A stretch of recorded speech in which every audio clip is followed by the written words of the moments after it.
Para pendengar setia Radio Republik Indonesia, program 1 Kalimantan Selatan.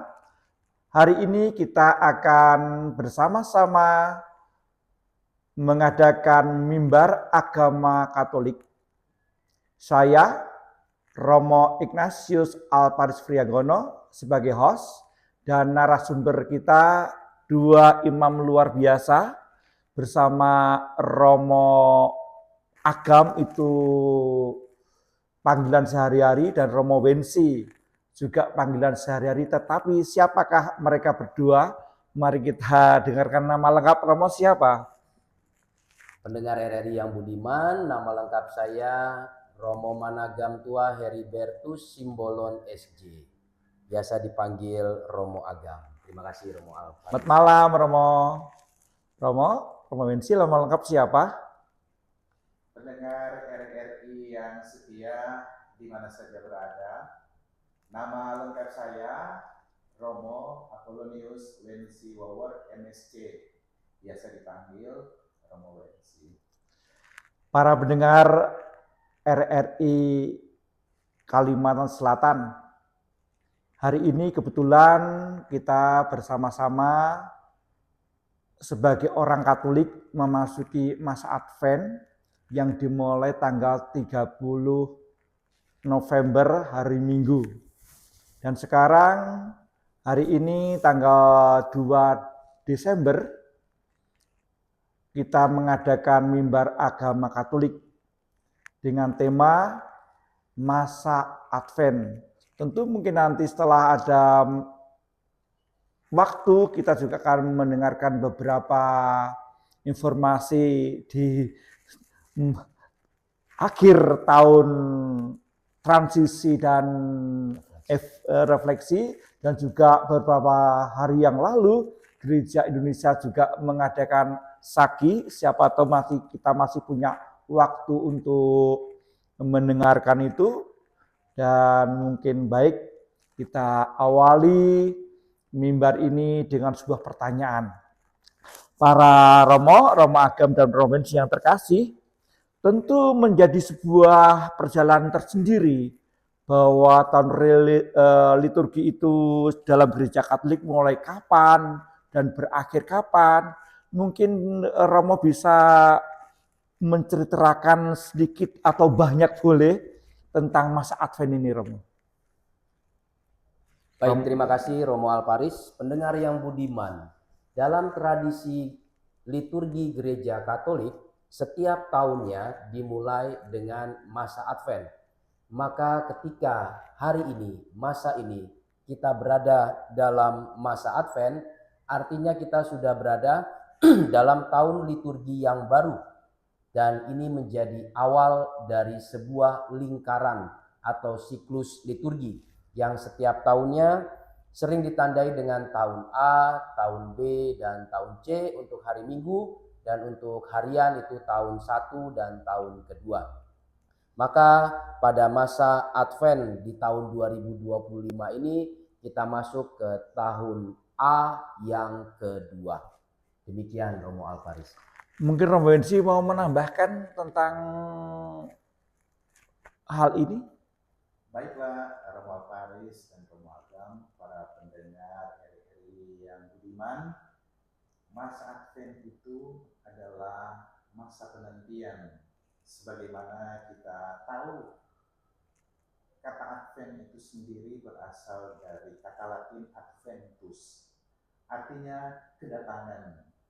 Pada masa kedatangan Tuhan ini yang secara liturgis kita rayakan pada masa Advent, ditandai dengan pemasangan krans Advent. Ada 4 lilin. Lilin yang pertama kita nyalakan pada hari ini menandai masa Advent yang pertama, warna ungu. Dan lilin yang kedua juga berwarna ungu menandai pekan Advent yang kedua. Dan lilin yang ketiga warna pink atau merah jambu menandai masa Advent yang ketiga. Dan pada akhirnya pada minggu yang keempat setelah mengakhiri masa Advent, yang biasa berakhir pada malam Vigili Natal. Kita akan menandai lilin yang keempat, menandai pekan yang keempat masa Advent. Demikian tambahan dari saya, Romo. Para pendengar yang terkasih, kita sudah ada gambaran apa itu tahun liturgi gitu ya di masa Advent. Mungkin juga baik Romo kalau mau memberikan bahwa sepanjang tahun ini mungkin secara global kok kenapa ada banyak ya, ada masa Advent, Prapaskah, Paskah, mungkin banyak orang, mungkin para pendengar juga pengen mengetahui, apalagi kita itu kan hidup dalam negara yang begitu banyak suku dan agama. Kita mengenal tahun Masehi, tahun apa lagi? Tahun Kabisatu, tahun Jawa, ada tahun Islam, ada tahun Imlek, dan kita juga mengenal, dikatakan mungkin banyak orang baru ngeh bahwa dalam gereja Katolik itu namanya tahun liturgi itu diawali sekitar akhir November atau awal Desember, yaitu perputaran tahun liturgi. Dari perjalanan masa Advent ini, tema-tema apa Romo yang mau disodorkan dalam tahun liturgi untuk lebih tegasnya untuk menyongsong apa sih? Apa yang mesti persiapkan begitu Romo? Baik, Romo Alparis, tadi sudah dijelaskan oleh Romo Wensi, Advent artinya kedatangan, maka kita mau mempersiapkan kedatangan Sang Juru Selamat kita. Tentu ini bukan satu-satunya masa di dalam satu tahun liturgi, sebagaimana kita tahu puncak dari seluruh perayaan umat beriman Katolik nanti pada masa Paskah, kebangkitan Tuhan kita Yesus Kristus. Maka sebenarnya dalam satu tahun ini seluruh umat beriman Katolik itu melalui masa-masa yang sudah ditentukan oleh liturgi Gereja Katolik diajak untuk masuk menyelami misteri Kristus Tuhan kita. Dan misteri Kristus Tuhan kita itu dimulai tentu saja dari inkarnasinya, penjelmaan Dia menjadi manusia. Saya rasa ini menjadi teologi yang sungguh dahsyat, dan Gereja Katolik memiliki sebuah pemikiran betapa Allah itu menjadi manusia. Allah yang tadinya jauh, bahkan dalam tradisi agama-agama sebelumnya Allah itu untouchable, tak terhingga, tak tersentuh, tak terselami, tetapi inkarnasi menjadi manusia. Gereja Katolik mau menyodorkan sebuah konsep Allah yang sungguh dekat, hadir di tengah-tengah manusia. Lalu dari misteri penjelmaan ini kemudian kita masuk secara bertahap hingga ke dalam karya perutusannya, dan pada akhirnya penyerahan dirinya secara total sebagai putra Allah dalam sengsara, wafat, dan kebangkitannya. Itulah yang menjadi tahun liturgi dalam Gereja Katolik, di mana kita diajak untuk menyelami misteri-misteri Kristus. Lalu kemudian dalam Advent tahun ini secara khusus Keuskupan Banjarmasin itu mengambil tema berziarah bersama, peziarah pengharapan. Dan ini juga sebenarnya menjadi tema yang sudah digaungkan oleh Gereja Universal seluruh dunia dan juga oleh Gereja Indonesia. Dalam tahun jubileum ini kita mencoba merenungkan diri sebagai peziarah-peziarah pengharapan. Tema untuk pertemuan yang pertama, saya yakin dalam hari-hari ini Ibu, Bapak, saudara-saudariku beragama Katolik tentu di komunitas-komunitas masing-masing atau di tempat-tempat lain di luar Kalsel disebut kering-kering, lingkungan-lingkungan lain sedang menjalankan pendalaman iman, dan temanya adalah berjaga-jaga sampai kedatangan Kristus kembali. Saya rasa itu. Romo Wensi bisa memperdalam lagi atau menambah lagi? Boleh Romo. Tadi Romo Agam sudah memberikan pandangan dalam kaitan dengan gereja Indonesia dan secara khusus di konteks dan ditempatkan dalam konteks Keuskupan Banjarmasin. Nah, sering orang bertanya, apa sih landasannya dalam teologi atau kristologi gereja Katolik? Nah, baiklah, pada kesempatan ini saya ingin menegaskan kembali apa yang menjadi landasan atau teologi yang dipakai dalam gereja Katolik. Nah, dalam gereja Katolik, di mana masa Advent itu ditandai dengan warna ungu, sebagaimana stola yang kita pakai, pada minggu yang pertama dan minggu kedua, masa Advent lebih diarahkan pada penantian kedatangan Tuhan kita Yesus Kristus pada akhir zaman, yakni kedatangan Tuhan untuk kembali dalam kemuliaan dan kejayaannya. Ia datang untuk mengadili orang yang hidup dan yang mati. Itulah sebabnya bacaan-bacaan pada pekan pertama dan pekan kedua berfokus pada akhir zaman dan penghakiman. Sedangkan pada pekan yang ketiga dan keempat, lebih khusus lagi mulai pada tanggal 17 Desember, fokus masa Advent lebih diarahkan pada kedatangan Tuhan yang pertama, yang puncaknya kita rayakan pada Hari Raya Natal. Ciri khas kedatangan Tuhan yang pertama ialah bahwa Tuhan Yesus Kristus itu datang dalam kelemahan dan dalam kemiskinan. Nah, masa Advent ini khususnya mempersiapkan umat Kristiani dimanapun berada, yang diwarnai dengan semangat penantian dan pengharapan dan sukacita sebagaimana Tuhan datang untuk menyelamatkan umatnya. Demikian tadi Romo Agam telah menyampaikan tema dalam konteks setelah Sidang Agung Gereja Katolik di Indonesia SAGI yang baru dilaksanakan, dan sekarang kita akan menerapkan dan mengimplementasikannya di Keuskupan Banjarmasin yang sama-sama kita kasihi. Demikian Romo Alparis. Para pendengar RRI yang terkasih, dikatakan bahwa Advent pertama sampai keempat berjaga tapi dua-duanya berbeda. 1 dan 2 berjaga untuk menyongsong kedatangan Tuhan Yesus yang kedua di akhir zaman, begitu. Untuk yang ketiga dan 4 adalah untuk mengenang, memperingati atau menyongsong Yesus di hari Natal, yaitu kedatangan Yesus ke dunia sebagai manusia lahir di kandang Betlehem. Mungkin kata berjaga di sini, Romo, mungkin bisa kita diajak untuk berjaga, kan? Apa yang mesti kita lakukan? Apakah kita mesti ngopi supaya dapat berjaga? Lalu dengan cemilan, apa cemilannya? Apa kopinya?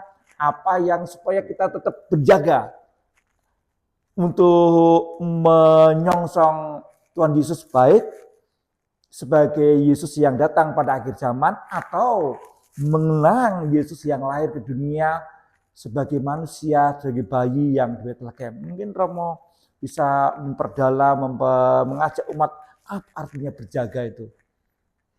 Baik, terima kasih. Pertanyaannya Romo Alparis. Ada 2 istilah dalam bahasa Inggris yang bagi saya bisa menggambarkan secara komprehensif hal ini. Stay aware, stay alert. Tetaplah sadar, tetaplah siaga. Ketika kita berjaga, kalau kita ada di pos ronda, di pos kamling, orang misalnya mengaduk kopi, supaya apa? Matanya melek, supaya bisa melihat, supaya kupingnya tetap alert, siaga.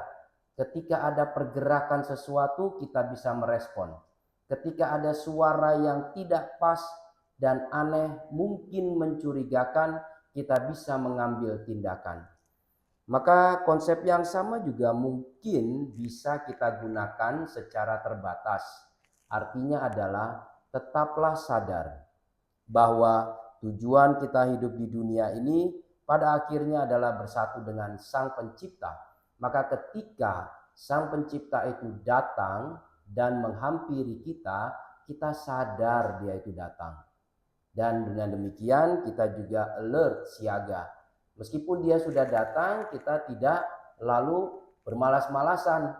Seperti misalnya saat ini yang seringkali juga dikeluhkan oleh pasangan-pasangan suami istri muda yang mengutamakan atau mengemukakan child free. Salah satu alasannya apa? Ngapain saya punya anak, Romo? Kalau saya punya anak, saya pulang kerja sampai di depan pintu, anak saya masih kongko-kongko, masih duduk-duduk di sofa.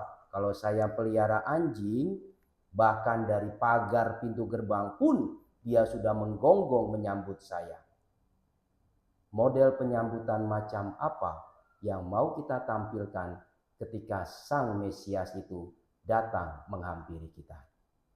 Begitu, Romo. Cukup menarik sebagai sebuah ilustrasi tentu saja. Mungkin Romo Wensi bisa menambahkan lebih tajam lagi tentang apa artinya berjaga. Ini pertanyaan yang menarik.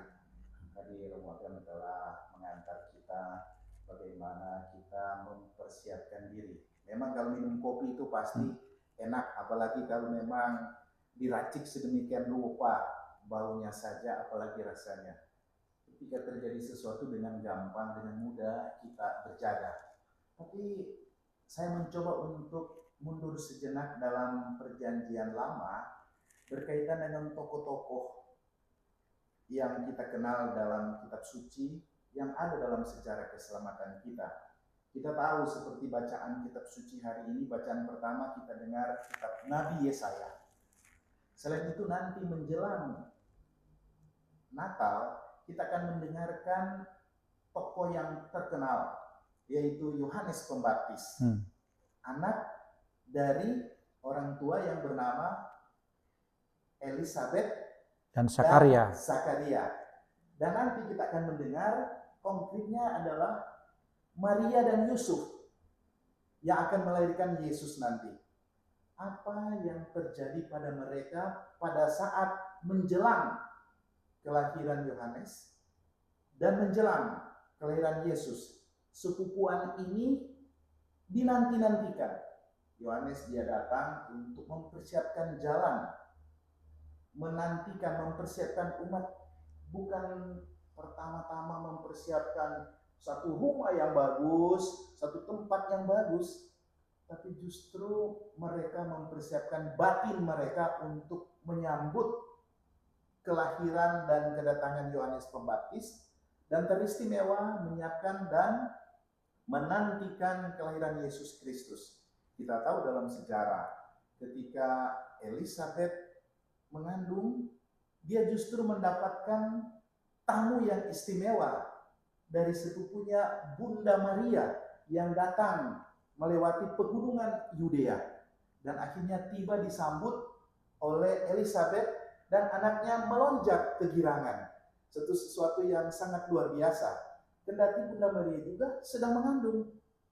Nah, dalam konteks perenungan sejarah ini sebenarnya terungkap di sini bahwa persiapan yang dimaksudkan bukan persiapan pesta pora, bukan persiapan acara yang akbar, tetapi justru persiapan yang sederhana di mana orang yang menantikannya menanti dengan penuh kegembiraan, dengan doa-doa, dengan pertobatan, termasuk di dalam gereja Katolik ada masa yang disebut dengan masa penantian, masa Advent dengan mengakukan dosa. Nah, pertanyaan kita, apakah umat kita sedang ngaku dosa di paroki-paroki, membersihkan diri kita supaya pada saat kedatangan Tuhan kita Yesus Kristus itu kita semua sudah benar-benar siap menantikan Yesus Kristus yang datang lahir ke dalam dunia yang akan kita rayakan pada masa Natal nanti.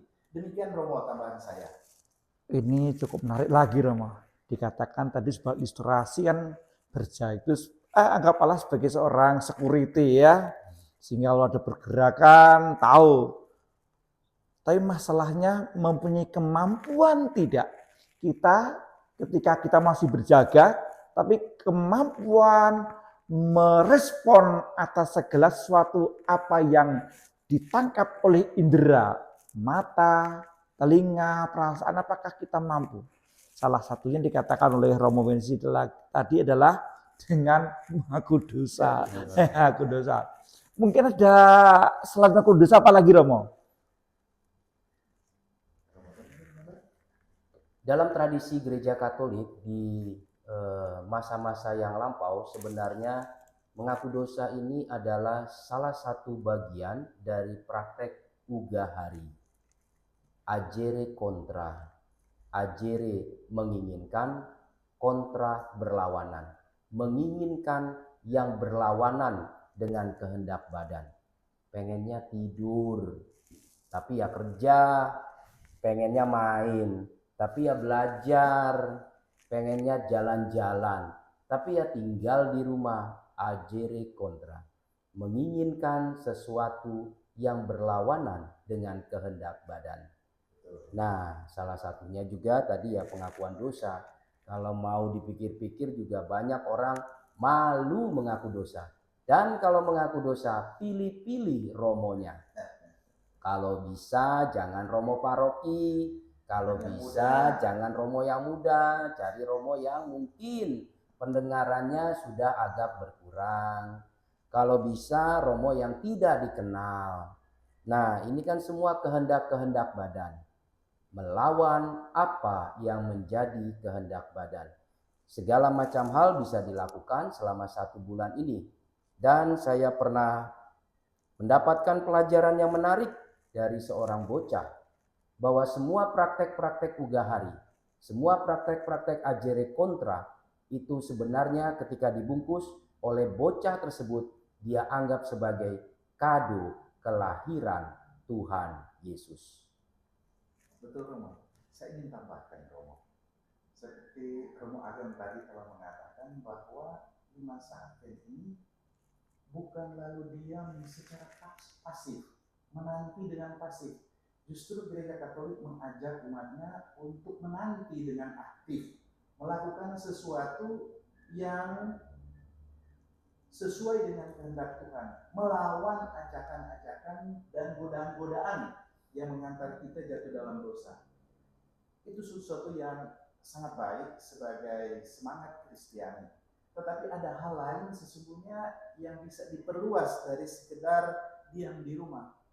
Gereja Katolik tidak mengajak atau tidak melarang orang untuk bekerja. Seakan-akan kalau kita menanti-nantikan Tuhan berarti kita diam-diam saja. Justru gereja Katolik mengajak umatnya untuk bekerja sebagaimana biasa. Kalau dia adalah seorang pegawai perusahaan atau ASN, guru-guru, silakan bekerja sebagaimana biasa. Namun semangat yang nampak di dalam pribadi saudari-saudari kita adalah semangat pertobatan, semangat Advent, semangat penantian, menanti kedatangan Tuhan kita Yesus Kristus. Gimana, Romo? Ya, saya kira kalau kita mau tambah lagi masih banyak, kita masih ada waktu sedikit nanti, saya kira waktu sedikit untuk Romo mungkin tahun refleksi dan tahun mungkin Saki sedikit pesan begitu. Yang jelas selama masa Advent ini pertobatan menjadi sebuah target ya, dengan pengakuan dosa secara konkret bagi yang di lingkungan, di komunitas, pendalaman iman di komunitas, mereka yang punya suara bagus, latihan kur, anak-anak ya silakan terlibat untuk misdinar, dengan segala hiruk pikuknya Natal yang kita sambut, tapi secara batin itulah hal yang bisa kita siapkan dalam keadaan berjaga. Nah, sehingga kita dalam batin yang terdalam, umat kita semua sudah kira-kira apa yang mesti saya siapkan untuk masa Natal nanti selama masa Advent ini. Jangan berhenti untuk berbuat baik yang tiada lelah, tentu saja itu menjadi ajaran terus-menerus sehingga kebaikan itu tidak mengenal batas ruang dan waktu, bahkan pujian atau tidak, ditolak atau tidak, tetap kebaikan itu menjadi sesuatu yang bisa dipegang dan menjadi kekuatan yang bisa kita lalui. Romo Agam dan Romo Wensi yang terkasih, mungkin dari Pak Romo bisa memberikan di akhir tahun refleksi dan tahun transisi di tahun 2025 ini mungkin bisa menggarisbawahi lagi Romo di tahun ini? Baik, tahun transisi dan refleksi 2025 pertama-tama itu dipromulgasikan, diwartakan sebagai masa transisi dari kepemimpinan uskup emeritus kepada uskup yang baru ini. Karena sebagai uskup yang baru membutuhkan waktu untuk mengenal, melihat, mengamati secara langsung apa yang menjadi tugas penggembalaan beliau.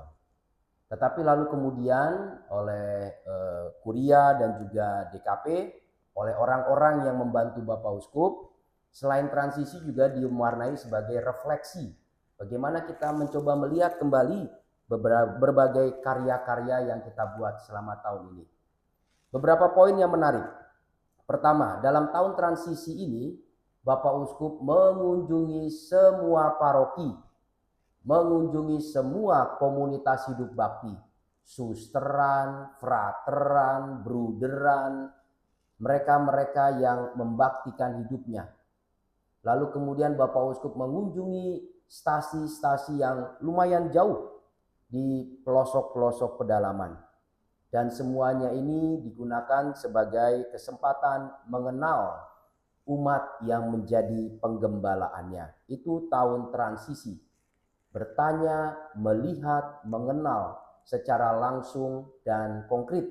Menangkap secara fenomenologis apa yang menjadi suka dan duka, kegembiraan dan harapan dari umat Keuskupan Banjarmasin.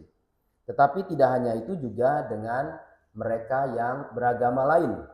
Perjumpaan dengan tokoh-tokoh agama dari agama-agama yang lain dalam diskusi teologis, diskusi praktis, dan juga silaturahmi yang dibuat untuk saling mengunjungi dan menyapa. Dan kemudian dalam refleksi yang dibuat, Bapak Uskup seringkali mengatakan Keuskupan Banjarmasin itu kecil, tetapi kecilnya bibit. Kecilnya bibit bukan berarti selamanya dia kecil. Kelak kita dengan penuh pengharapan berharap bibit yang kecil ini akan bertumbuh, akan berakar, bertumbuh, berbuah menjadi pohon yang lebat. Itu hasil refleksi yang selama menemani Bapak Uskup selalu dia gabungkan. Kita ini kecil, kecilnya bibit. Kita berharap dan bekerja agar yang kecil ini berakar, bertumbuh, dan berbuah. Baik, 1-2 kalimat Romo untuk menutup pesan Sagi untuk umat pendengar RR ini, kira-kira yang bisa kita hafal, yang kita bisa ulang, oh ini Sagi 2025 yang kita dapatkan apa sih Romo? Saya tambah Ya. dulu berkaitan dengan tahun evaluasi dan refleksi. Transisi dan refleksi. Transisi dan refleksi ini, pertanyaannya transisinya apa? Dari mana ke mana? Lalu refleksinya gimana? Nah, kita sudah tahu bahwa Keuskupan Banjarmasin ini sejak tahun 2015 sudah memulai secara teologis, kristologis, dan bagaimana praksisnya di dalam kehidupan umat di bawah kegembalaan atau kepemimpinan Bapak Uskup yang lama, mohon maaf saya sebut dengan hormat Uskup Emeritus Monsinyur Petrus Boneng-Limang, dan sejak pada tanggal 4 November 2023 kepemimpinan atau kegembalaan Keuskupan Banjarmasin berada di bawah pimpinan Monsinyur Victorius Louis Ardi OFM Kapusin. Nah, selama masa 10 tahun yang lalu, Gereja Katolik Keuskupan Banjarmasin sudah memiliki arah dasar.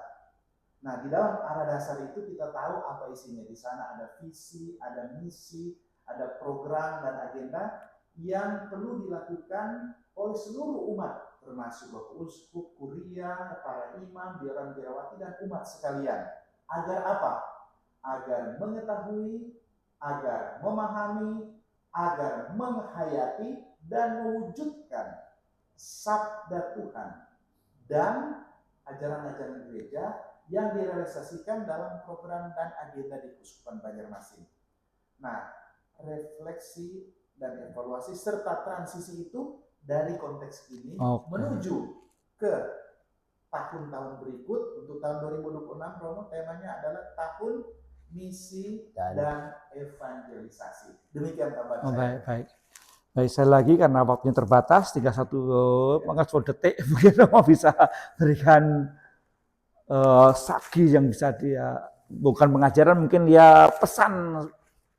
Saya mau merangkumnya dalam 3 frase.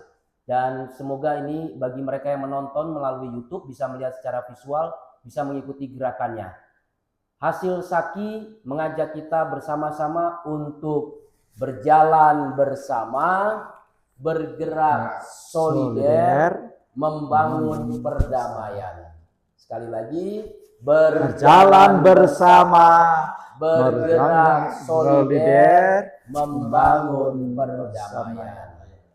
Baik, terima kasih Romo Agam dan Romo Wensi atas mimbar agama Katolik di RRI Programa 1 Banjarmasin, dan waktu sudah habis dan mungkin lain waktu kita bisa memberikan pengajaran lagi. Sebelum kita tutup, baik Romo Agam minta berkatnya untuk kita semua. Tuhan bersamamu Dan bersama rohmu, kita semua, seluruh umat Keuskupan Banjarmasin, para pendengar RRI yang budiman dimanapun, mereka yang memiliki niat-niat dan usaha yang baik, terutama dalam masa pengharapan masa Advent ini, selalu berada dalam lindungan, bimbingan dan berkat dari Allah yang Maha Kuasa, Bapa dan Putra dan Roh Kudus. Amin.